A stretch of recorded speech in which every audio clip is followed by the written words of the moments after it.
Believe me, fellow Americans, I tell you that before the flood, in the book of Genesis we read, and in the days of Noah, there was violence on the earth. All of the violence that happens in our country is a fever graph. Read it. And it points to a decay in our civilization. How are we going to get out of it? The eagle always builds its nest high in the mountain crevices. When the young are hatched, the eagle pushes its young over the nest. And they fly down to what to eaglet eyes must seem like sudden death. And just before the young eagle crashes, the mother eagle swoops down from its nest, down to the abyss, and catches the young, and then flies up into the sky, swoops from out it again, and repeats the process until the bird has learned to fly. Moses saw that, and he wrote, "As the eagle stirs among the young, so does God stir among the nations." Maybe God is stirring us, bringing us to the brink of danger, in order that we might begin to examine ourselves and restore Jefferson, the dignity of man, and a belief in God. Our nation is too full of those that are crying down. Down with the universities, down with schools, down with the churches, down with teachers, down with government, down with the police. Can you build anything down? You cannot. Certainly time in our nation to change our words. And let's begin now to use the word up. Up from all of this filth. Up from this violence. Up from this indifference of courts. Up to the hid battlements of eternity. Up to God. His words are proved to be as timeless as a gentle ocean wave, seeking the shore where you walk in the season of autumn. Your companions are the seabirds, and a friendly sea creature that comes to say hello. The blue colors turn to autumn gold. You watch the boats out in the sparkling blue, wishing for a voyage to a new world or a secret place, like a modern-day Columbus. I remember during the council, I was waiting one day for the bus that took us to the council, and I saw a street cleaner in front of the hotel where I was staying, and I went up to him and I said, "How long will you work today?" He said, 12 hours. "What time did you get up?" He said, 4 o'clock this morning. And I said, "What is your duty?" He says, "Nothing but just sweeping the gutters." About a mile of gutters here in Rome. "How much do you earn?" He told me it was really a trivial wage. I said, "Tell me your philosophy of life." And he said, "You're going to the council, aren't you?" "Yes." "You're going to make important decisions for the church and the world." "Yes." He said, "But if I clean my gutters with a greater dedication than you do that work, the Lord is far more pleased with me." That's right. He saw that we have work in the world, and it can be a dedicated and divine and holy work. Now, this is the good side. There's a kind of a bad side to this, too. I'm going to mention it for just a few minutes, and then I'm going to get back again to the good side. This concern with the world is called secularism.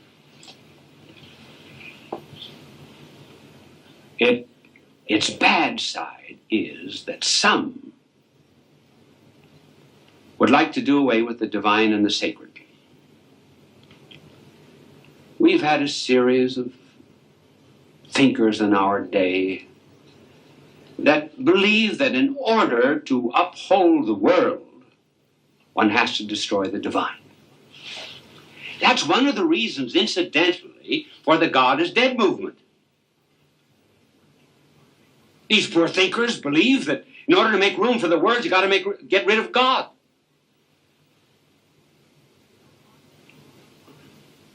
Bultmann says in order to make room for the Christian message, you have to get rid of the historical Christ, practically.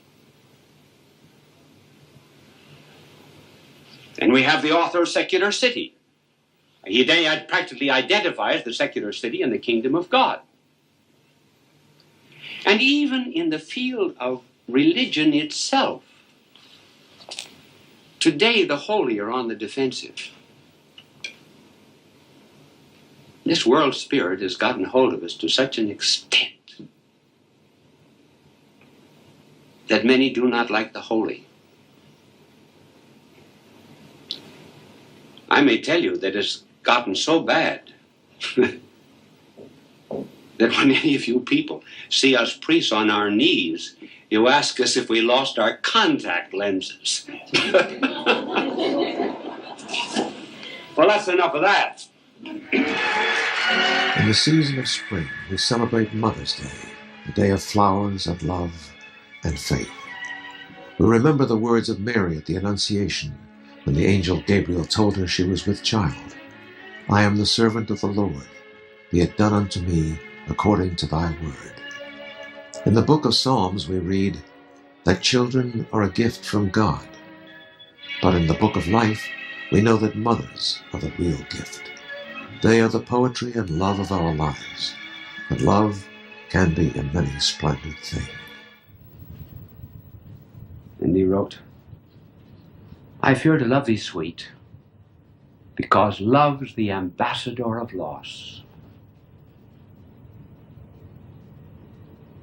Love's the ambassador of loss. White flake of childhood, clinging so to my soiled raiment, thy shy snow at tenderest touch will shrink and go. Love me not, delightful child, my heart by man's snares beguiled, has grown timorous and wild. It would fear thee not at all, wert thou not so harmless, small, because thy arrows, not yet dire, are still unbarbed with destined fire. I fear thee more than hadst thou stood full panoplied in womanhood.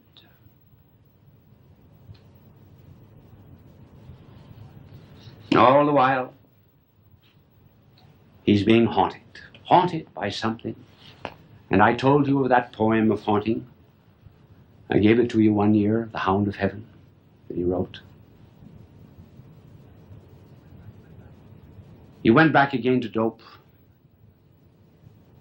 The Meynell still cared for him. But this hound was pursuing him. But despite this shell, that shell that first came to the Meynells, he had no stockings on and his toes were out through his shoes and dirty old brown coat, no shirt. Consumptive, because of the nights he slept under the cartwheels of London. He still had this love that pulled him. Probably that was pulling him at the beginning of his life, and so he wrote, O world invisible, we view thee. O world intangible, we touch thee. O world unknowable, we love thee. Turn but a stone and start a wing. 'Tis ye. 'Tis your estranged faces that miss the many splendored thing. Love's the many splendored thing. not earth love, heaven love, that Thompson saw everywhere.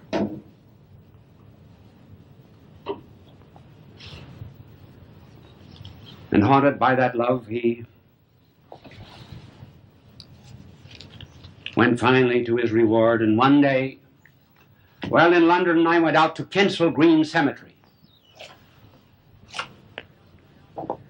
And I asked someone whom I had met in the cemetery, do you know where the tomb or the grave of Francis Thompson is? No, I never heard of him. So I walked and walked. And I finally came to a slab that read,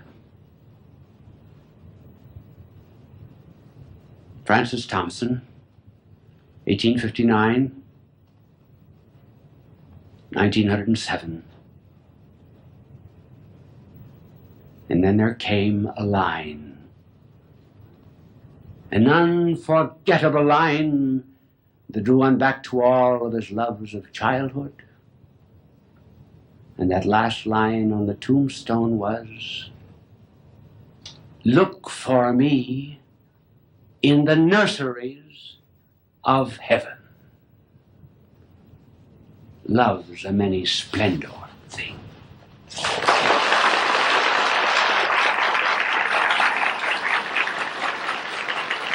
It is a beauteous evening, calm and free, the holy time as quiet as a nun, breathless in adoration.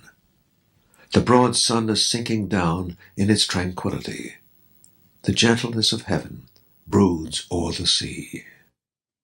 We live in the light of our imagination. We begin as children, racing with the wind. As the years pass, we build many memories within the portrait of our world.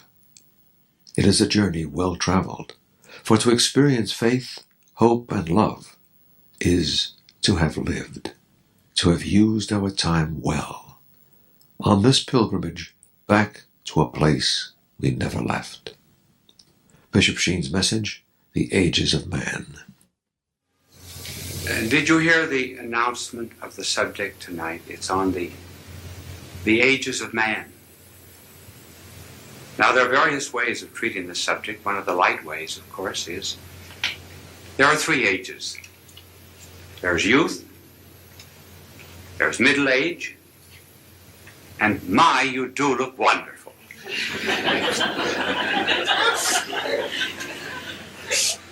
I was going to call this telecast at first The 7 Ages of Man on account of Shakespeare. You remember his review of the 7 ages in his drama, As You Like It. The scene was laid in Arden, a forest, not a paradise by any means. And the Duke, one of the characters, gives us the 7 ages. And we will go over these 7 ages of Shakespeare and then see if we can find another way of treating them. We certainly couldn't take the 7 ages in a program of this length, because if we gave 3 minutes to each age, well, we would be skipping over them very quickly. Now, here is Shakespeare. All the world's a stage, and all the men and women merely players. They have their exits and their entrances, and one man in his time plays many parts. His acts being 7 ages. First, the infant, mewling and puking in his nurse's arms. Then the whining schoolboy, shining morning face and satchel, creeping like snail, unwillingly to school. Then the lover, breathing like a furnace, with a woeful ballad made to his mistress' eyebrow. And then the soldier, full of strange oaths, bearded like a pard, sudden and quick in quarrel, seeking the bubble reputation, even in a cannon's mouth. And then the justice in fair round belly, with good capon lined, with eye severe, beard of formal cut, full of wise saws and modern instances, and so he plays his part. The sixth scene shifts to the lean and slippered pantaloons, with spectacles on nose, pouch on side, his youthful hose a world too wide for his shrunk shank, and his big manly voice turning once again to childish treble, pipes and whistles in his sound. Last scene of all, that ends this strange, eventful history. In second childishness and mere oblivion, sans eyes, sans teeth, sans taste, sans everything. Bishop Sheen often said, if it were not for hope, the human heart would break. For hope is the candle of our soul. Its light is the dawn of our days. We pray for hope to be constant in our lives, like the ocean waves that break upon the shore in their never-ending ritual. Hope is a vital part of our faithful prayer. Give us this day our daily bread. Deliver us from evil, for thine is the kingdom, the power, and the glory. Hope is a whisper, a breath, a thought, a wish. It is our gift from the Lord in a world that, as the poet Tennyson writes, is bound by gold chains about the feet of God. Bishop Sheen now speaks on hope for a wounded world. In the corridor of this television station, there is a cloakroom. Over it is a sign. These are reserved for the president and the 10 vice presidents. Underneath are a series of long hooks. Do you know what my angel just did?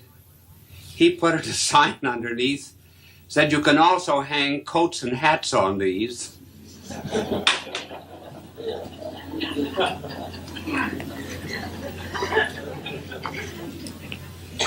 Being of a very sweet disposition,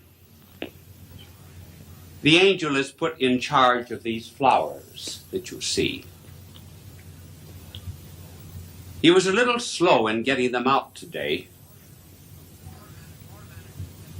The floor manager said to him, "Better put those flowers out or I'll spank you." The angel says, "That's a big joke. An angel doesn't have any place to spank."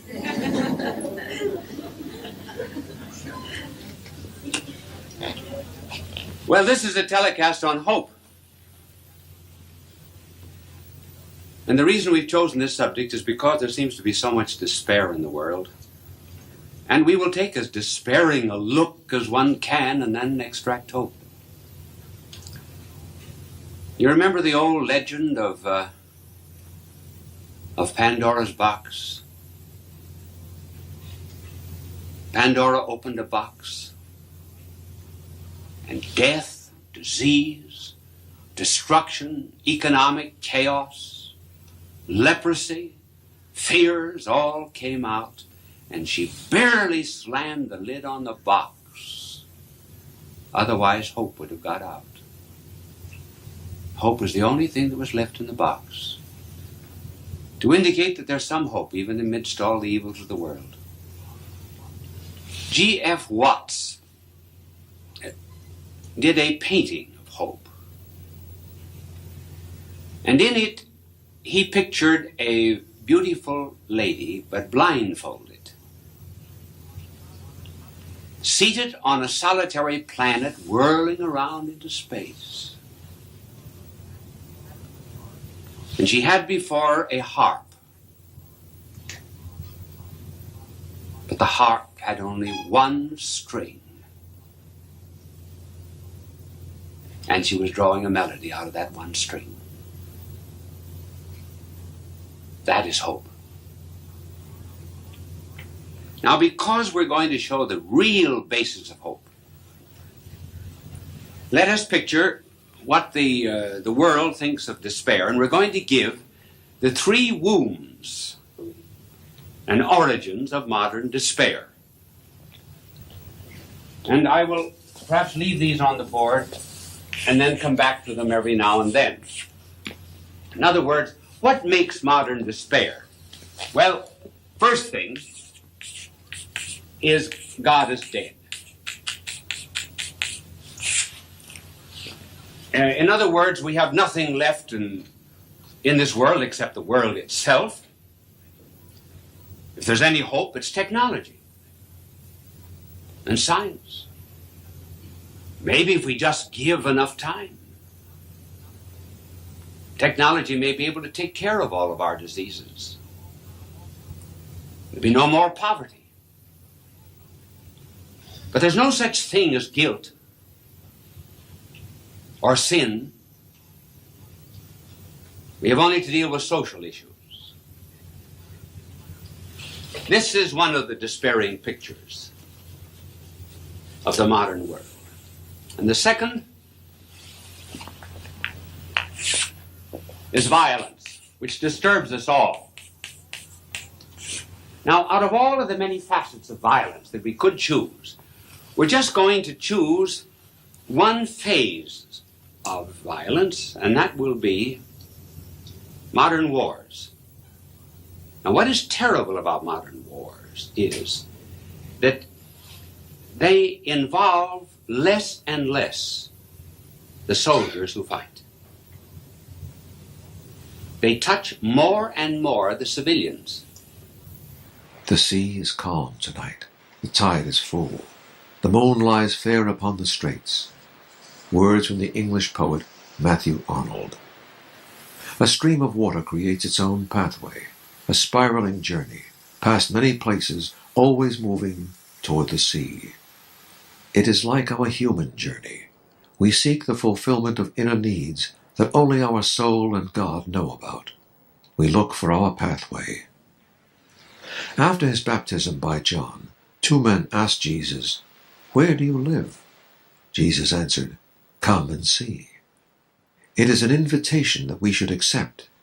It is a direction along our pathway. Again, Bishop Sheen.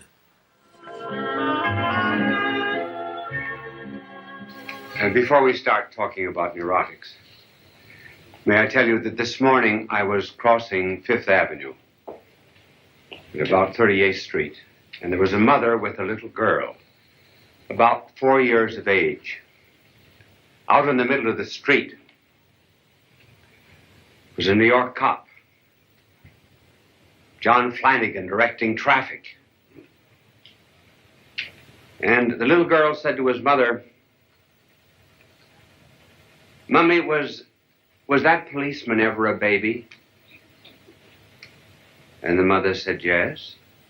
She said, "You know, I've never seen a baby policeman."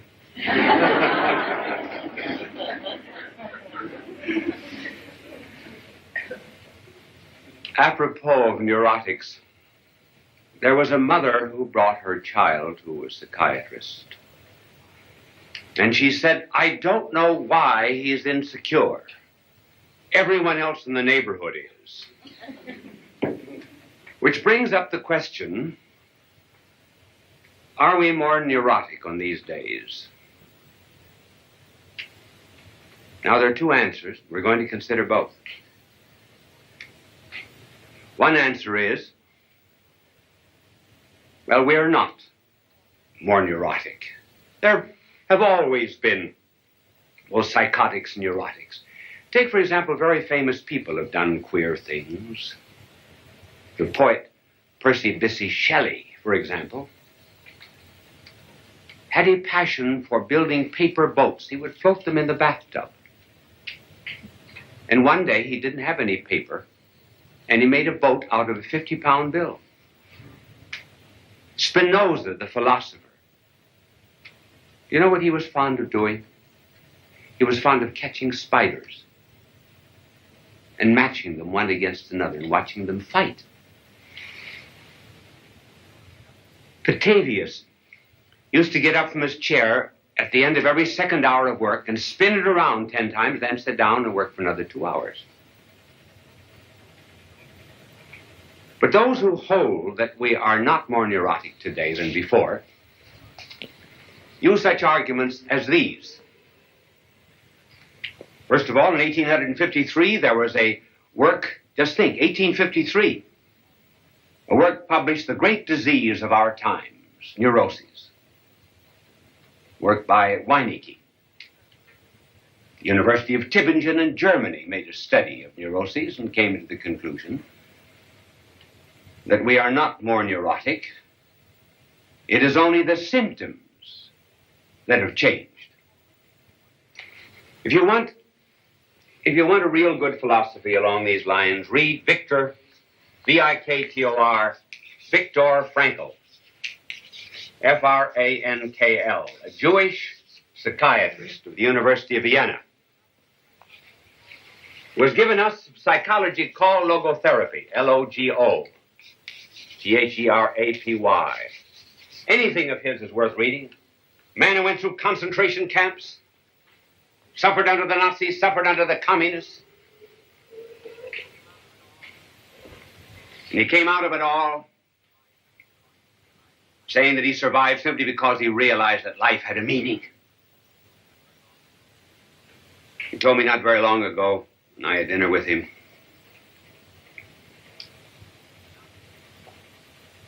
that when the Nazis began their persecution, he had an opportunity to come to the United States to start his new school of psychology and psychiatry, logotherapy. He wanted to do it. He had the passport, but his father was living. And he was sure that the Nazis would begin an intense persecution. Dr. Frankl said he went to the Church of St. Stephen's in Vienna, knelt down for an hour, and he prayed for wisdom. What should he do? Should he go to America? Or should he stay with his father? Watch his father maybe undergo the Nazi persecution and watch himself go through it as well. He came back to the house without a clear answer, but as he sat down to table with his father, he said to his father, "What is that over there on that other table?" The father said, "A piece of marble. I picked it up today at the synagogue. Remember the synagogue that Hitler burned? Our synagogue? Well, I went over there and I rummaged among the dust and the ashes and the burnt embers, and I found this broken piece of marble." And Viktor Frankl said to his father,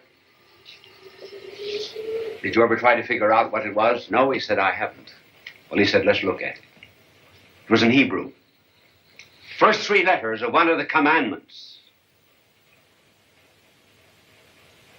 The 4th, "Thou shalt honor thy father and thy mother."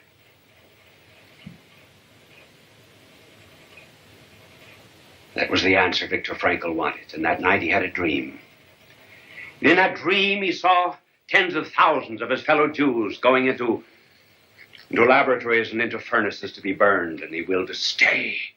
And he came out normal, and he said everybody else that was in prison with him, that had an object, that had a goal and a purpose in life, was normal too.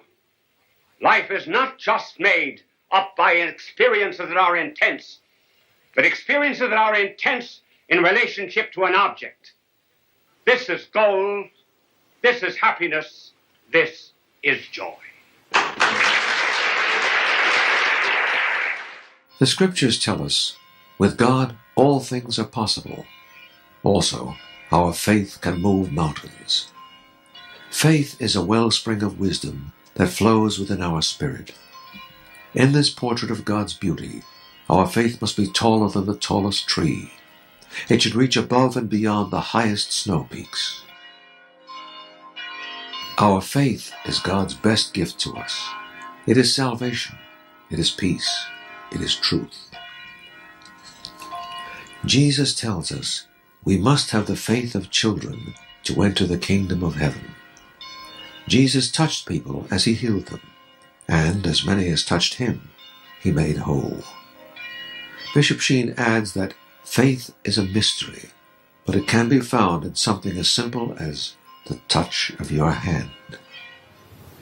There was a test made on monkeys,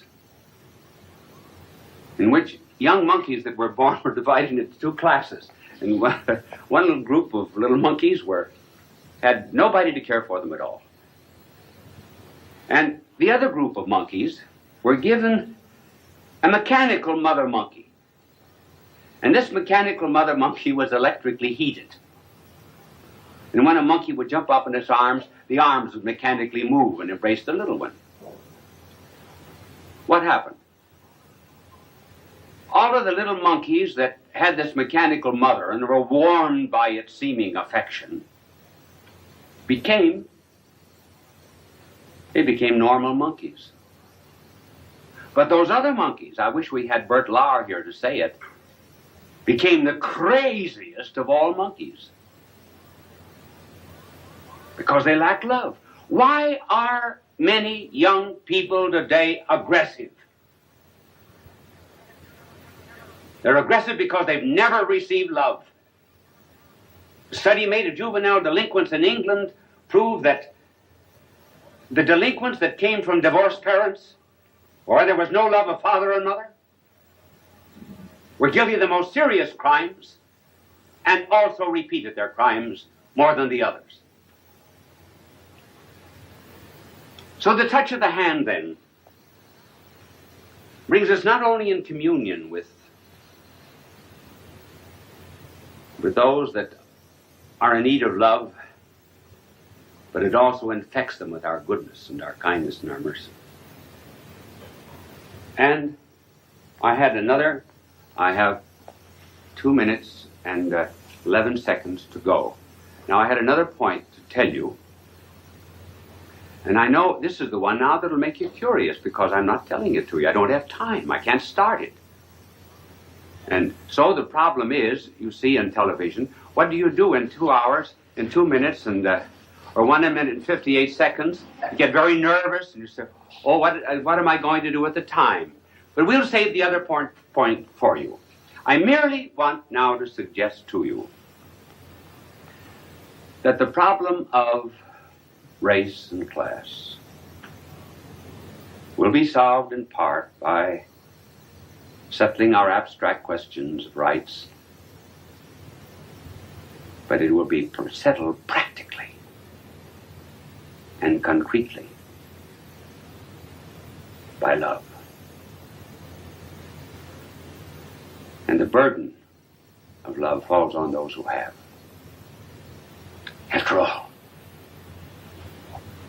for example, God loves me. There's no reason in the world why God should love me. Absolutely none. No, I don't know whether you think you're very lovable or not, but probably in very honest moments you admit that you too are not very lovable. But God loves you. Just as he loves me. Well, why does he love me? Why does he love you? Since there's nothing very lovable in us. He loves us because he puts some of his love into us. His love into us. And that's why we're supremely and divinely lovable. So down to the inner city. Touch children, touch people, live with them, mingle with them, do the divine thing, put a little love into them, and everyone will become lovable. Compassion is like this towering tree. It has seen nature's storms come and go, yet it endures through all the seasons of our lives. Compassion is the gentle deer and the small bird that seek their food in the winter snow. Both seem to know that God's nature will provide. When we look into ourselves, we seek true compassion in our lives and for the lives of others. We find help in the writings of St. Paul. I can do all things through Christ who strengthens me. Bishop Sheen tells us how we can reclaim our true spiritual identity in a talk he calls false compassion. There's always been a right kind of compassion, and it manifests itself in various ways. It can be physical, it can be financial, it can be moral. Financial compassion would be helping the poor. And this really happened to me the other day going to my office. Some tramp came up to him and he said, "Would you give me $31 for a cup of coffee?" And I gave him $1, and then it suddenly dawned on me, $31. I said, "Why do you want $31? I said, "A coffee, a breakfast will only cost you $1. Why do you want the 30? You know what he told me? He said, "You wouldn't want me to go into a restaurant dressed in this suit, would you?" Well, at that point, the priest passed him by. Then there's also a physical compassion, too. You probably have often seen the picture of a boy that's carrying another boy on his back, and someone said, "Isn't he too heavy?" "No." He said, "He's my brother." Then there's moral compassion. Suppose a judge sentences a man to death and then says to the criminal, "I will take the sentence. I will be hanged for you." Well, that in some way typifies the great moral compassion of God coming down to this earth and taking upon himself our sins and dying for us. Now, compassion always implies what? It always implies a moral order. Namely, a distinction between right and wrong. Between the man who was waylaid on the road and the robbers and the thieves who beat him up. And compassion also implies that there's a distinction between a man destroying himself through his own fault and being destroyed by others. That's true compassion. Now, what is false? And this is what we're in today. False compassion.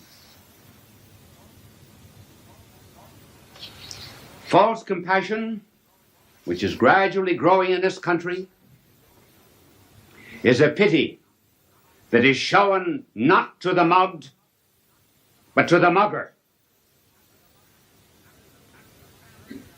Not to the family of the murdered, but to the murderer. Not to the woman who was raped, but to the rapist. Not to the poor girl who's given a shot of dope, but to the rich boy who happens to come from a fine family. There are some judges, some in some of our courts. There are some social workers, not all. There are sob sisters. There are the social slobberers who insist on compassion being shown to the muggers, to the dope fiends, to the throat slashers, to the beatniks, to the prostitutes, to the homosexuals, to the punks. So that today the decent man is practically off the reservation. This is the false compassion. Ladies and gentlemen, His Excellency, Bishop Fulton J.Sheen.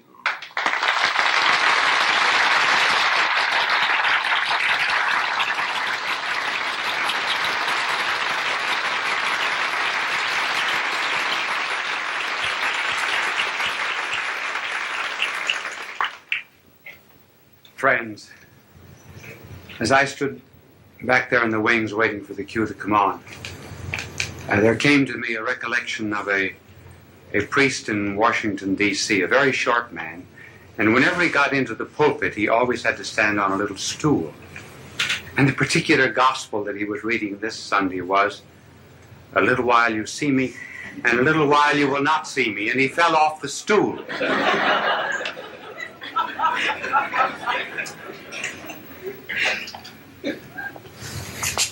Last week I said to my angel, I said, "Angel, how did you get your wings?"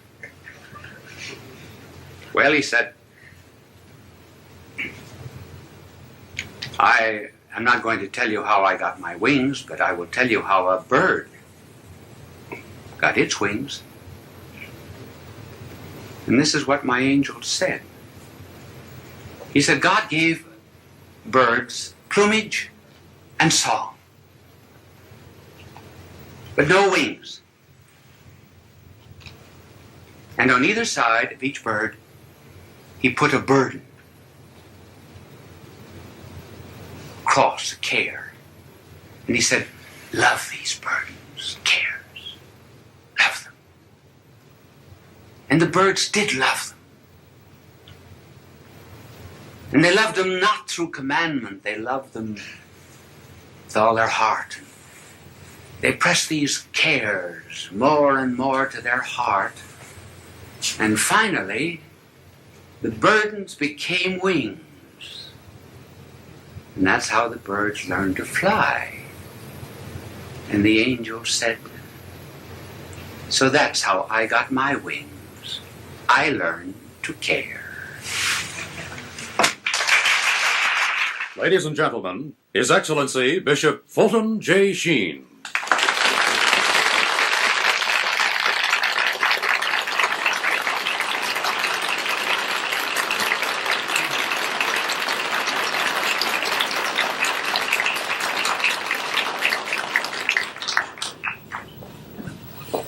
Just before I came out here, friends, on this program,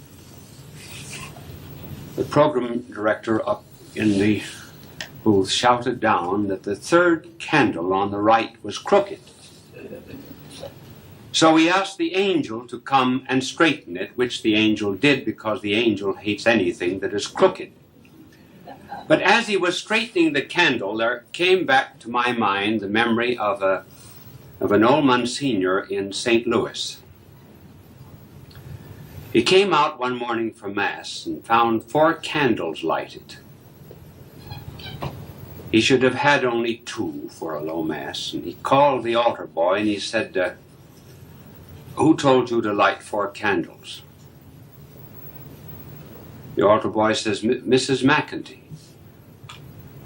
Where is Mrs. McEntee? She's down in the front pew. The old Monsignor said, will you go down and give Mrs. McEntee 3 swift kicks, 1 for Moses, 1 for me, and 1 for Elias.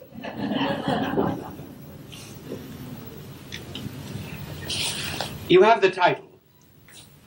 Happiness is a rainbow, but this does not come in at the beginning of this show. Only about the middle of it will we find out why happiness is a rainbow. But I must tell you with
shadows flicker out. Silence screams from broken souls, no doubt. Concrete jungle traps us grinding down. Lost in the echo, shadows pull me drown.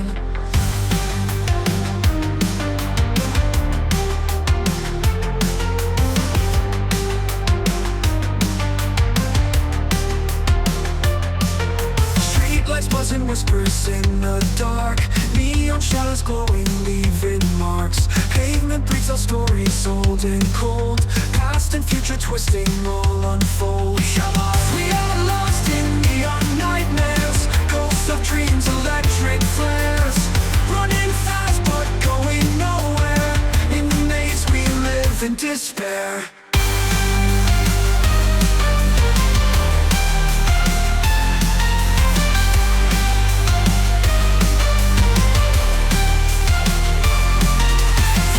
Rise mechanical and raw. Vocal cords electric through the straw. Wires tangled, clenching like a vice. Heartbeat sings with thunder, rolling dice. Falling stars and shattered glass confound. Broken mirrors scattered on the ground. Synthetic whispers tell us we're alive, but the ghosts of dreams begin to thrive. Hearts electric, pulses racing. We're lost in time, no way we'll ever learn. Haunting melodies, they fade away, but the memories are here to stay.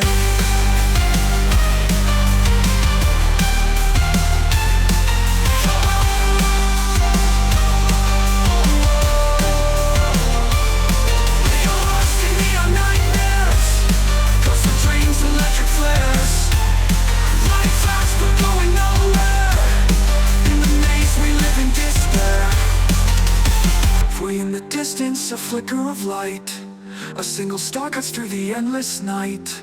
A tiny spark, a whispered prayer. Maybe hope can bloom even here in the neon air.